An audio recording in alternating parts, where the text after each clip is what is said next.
তৃতীয় বিশ্বযুদ্ধের জন্য মহড়া দিচ্ছেন উত্তর কোরিয়ার সর্বোচ্চ নেতা কিম জং উন। বন্ধুরা, আজকে যে নিউজটা আমি আপনাদের সঙ্গে শেয়ার করবো সেটা খুবই গুরুত্বপূর্ণ একটি নিউজ, তাই অবশ্যই আপনার এই নিউজটি কন্টিনিউ করা উচিত। কারণ বর্তমান বিশ্বের যে পরিস্থিতি হয়ে দাঁড়াচ্ছে এটি কোন দিকে রূপ নিতে পারে সেটা কিন্তু একটা বড় ধরনের ভাবার বিষয় রয়েছে। এখন বর্তমান এই ক্ষমতাশীল যত রাষ্ট্রগুলো রয়েছে, এই ক্ষমতাশীল রাষ্ট্রগুলো তারা চাচ্ছেন যে পৃথিবীতে একটা তৃতীয় বিশ্বযুদ্ধ হওয়ার খুব প্রয়োজন। তারা এই চিন্তা ভাবনা করে এখন তারা নিজেদের মধ্যে এই বিষয়গুলো নিয়ে কাজ করছেন এবং এই ক্ষমতাশীল রাষ্ট্রের সব থেকে বড় যে পাওয়ার সেটি হচ্ছে তাদের ক্ষেপণাস্ত্র অস্ত্রগুলো। আর এই ক্ষেপণাস্ত্র অস্ত্রগুলো দিয়েই তারা এই সকল পাওয়ারগুলো প্রভাবিত করছেন।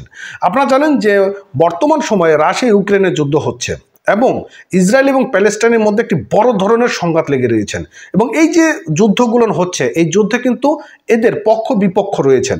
এই যে পক্ষ আর বিপক্ষ এটি কিন্তু একটা সময় তৃতীয় বিশ্বযুদ্ধের জন্য বড় ধরনের একটা ইফেক্ট পড়তে পারে।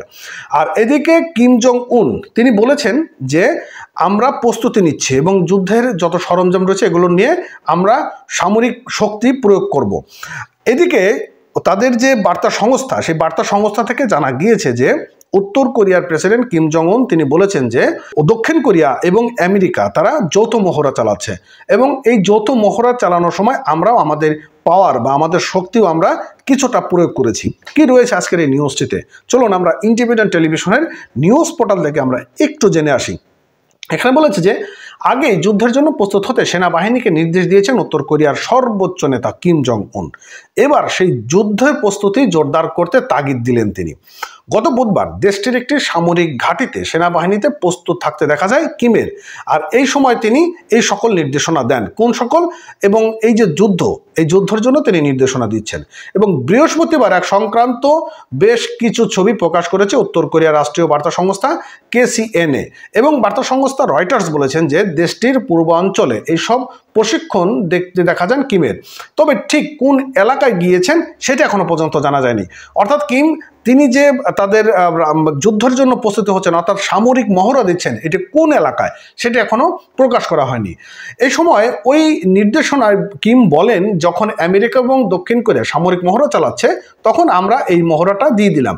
এর আগে গত বছরের শেষের দিকে সামরিক বাহিনীর পাশাপাশি সমরাস্ত্র এবং পারমাণবিক অস্ত্র যুদ্ধের জন্য প্রস্তুত থাকতে বলেছেন উত্তর কোরিয়ার সর্বোচ্চ নেতা কিম জং উন এবং ক্ষমতাসীন ওয়ার্কার্স পার্টির শীর্ষ কর্মকর্তাদের সঙ্গে এক বৈঠকে নতুন করে বছরের নির্দেশনা দিয়েছেন তিনি। এবং তিনি বলেছেন যে তৃতীয় বিশ্বযুদ্ধের জন্য আমরা সবসময় প্রস্তুতি রয়েছি, আপনারা শুধু রেডি থাকেন। তবে যুদ্ধের প্রস্তুতি বিষয়ে বিস্তারিত সকল তথ্যগুলো জানাননি সে দেশের বার্তা সংস্থা KCNA। তবে বৈঠকে কিম বলেন যে সাম্রাজ্যবাদী বিরোধী স্বাধীন রাষ্ট্রগুলোর সঙ্গে কৌশলগত সহযোগিতা প্রসারিত করবে পিয়ংইয়ং। আর এছাড়া নতুন বছরের জন্য অর্থনৈতিক লক্ষ্য নির্ধারণ করবেন এবং দেশের পঞ্চবার্ষিক উন্নয়ন প্রকল্প সম্পূর্ণ করার জন্য 2024 সালকে নির্ধারণ বছর হিসেবে তিনি তুলে ধরেছেন। অর্থাৎ এখন তিনি উত্তর কোরিয়ার উপদ্বীপের সামরিক পরিস্থিতি চরম হয়ে উঠেছে বলে জানিয়েছেন কিম। তো এই হচ্ছিল বর্তমান পরিস্থিতি। আসলে আগামী দিনে যুদ্ধের কোন দিকে রূপ নিতে পারে বা আগামী দিনে তৃতীয় বিশ্বযুদ্ধ কখন লেগে যেতে পারে সেটা হয়তো আমরা ঘুমির থেকে উঠেই শুনতে পারবো। তো এই ছিল আজকের মতো সংবাদ। এতক্ষণ সঙ্গে থাকার জন্য ধন্যবাদ।